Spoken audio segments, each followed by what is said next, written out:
அவர் பேசிய தேசியமும் தமிழ் தேசியம்தான்.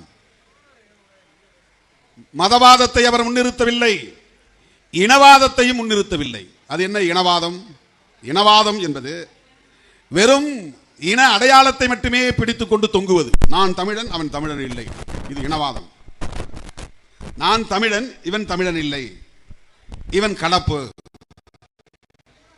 இவங்க அப்பா தமிழ், இவங்க அம்மா தெலுங்கு, அதனால இவன் முழு தமிழன் இல்லை. இவங்க தாத்தா காலத்திலிருந்து இவர்கள் ஆந்திராவிலிருந்து வந்தவர்கள், இங்கே தமிழ் அறிஞர்களாக இருக்கலாம், ஆனால் அவன் தமிழன் இல்லை. அவன் கன்னடத்திலிருந்து வந்தவன், அவன் தமிழ் உணர்வாளனாக இருக்கலாம், தமிழ் நன்றாக பேசக்கூடிய ஆற்றல் பெற்றவனாக இருக்கலாம், ஆனால் அவன் தமிழன் இல்லை. இப்படி வெறும் குருதி அடையாளத்தை வைத்து தமிழன் யார், தமிழன் அல்லாதவன் யார் என்கிற வாதம் தான் இனவாதம்.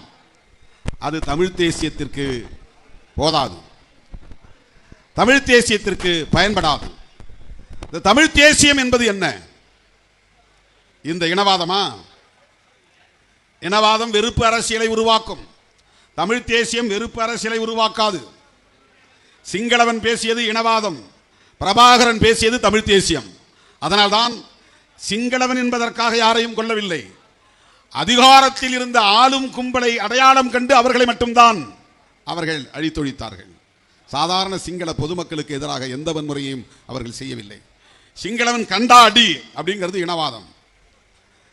தெலுங்கனை ஏற்றுக்கொள்ளாதே, கன்னடனை ஏற்றுக்கொள்ளாதே, பீகாரியை ஏற்றுக்கொள்ளாதே, மலையாளியை ஏற்றுக்கொள்ளாதே, தமிழனுக்கு மட்டும்தான் அதிகாரம் என்று இன அடிப்படையில் வெறுப்பை உமிழ்வது இனவாதம்.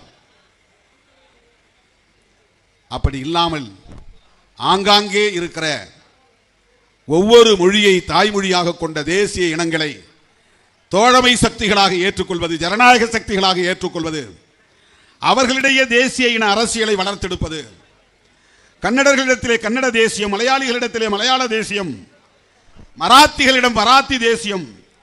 அந்த தேசியவாதத்தை ஒடுக்கப்பட்ட அடிநிலையில் கிடக்கிற மக்கள் திரண்டெழுந்து முன்னெடுப்பது, தேசிய இனங்களுக்கிடையிலான ஐக்கியத்தை, ஒற்றுமையை கட்டமைப்பது, ஆதிக்கம் செலுத்துகிற தேசிய இனத்தை ஆதிக்கத்தை தகர்ப்பது.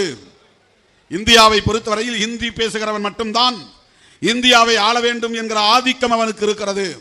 அதனால் தான் நீ என்ன தாய்மொழியை கொண்டவனாக இருந்தாலும் இந்தியை கற்றுக்கொள் என்று திணிக்கிறான். உன்னுடைய தமிழ் தாய்மொழி, உன்னுடைய தமிழ் எத்தனை ஆயிரம் ஆண்டுகால பழமையை தொன்மையை பெற்றிருந்தாலும் நீ இந்தியை கற்றுக்கொண்டால்தான் உனக்கு இங்கே அதிகாரம் உண்டு, பாதுகாப்பு உண்டு என்று சொல்லுவது இனவாதம்.